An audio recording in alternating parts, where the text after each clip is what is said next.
Let's talk about tightness.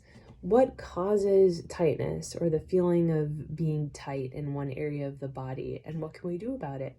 Maybe you've experienced tightness or you're currently experiencing tightness. It could be a shoulder that feels tight. Maybe your neck feels tight. Maybe your back feels tight or your hips feel tight. So tightness can be from a variety of things, and our nervous system is in control of a lot of this. So tightness can be influenced by how well we're hydrated, the quality of our nutrition, the quality of our sleep, how much exercise or movement that we get throughout the day.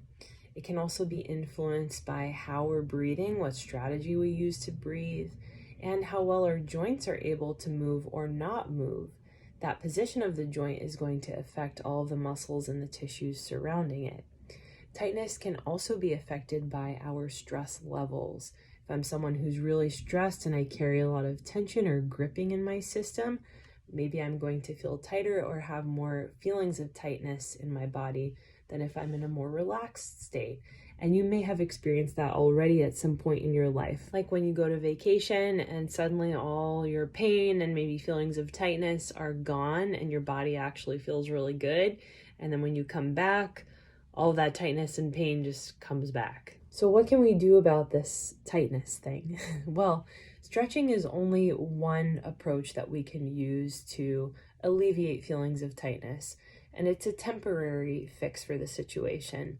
When we stretch and we breathe and we start to relax, what happens is our nervous system starts to feel safe, and as a result, it'll grant us more range of motion to go further into the stretch.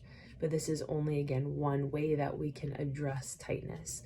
We need to also look at how strong we are. Sometimes tightness can actually come from weakness. So strengthening our body can improve feelings of tightness through a full range of motion.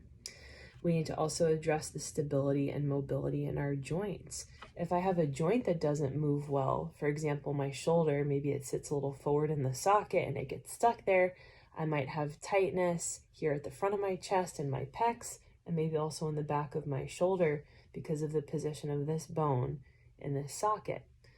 We also need to address our breath. Our breath can be a really powerful tool for down-regulating our nervous system, getting us out of more of these stressed fight or flight states, and can actually alleviate feelings of tightness.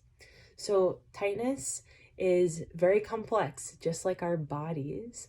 So if you want to learn more about this and specifically how to address it in your hips, if your hips feel tight, or maybe you work with people who complain of having tight hips, then read the caption and check out the link in bio for more.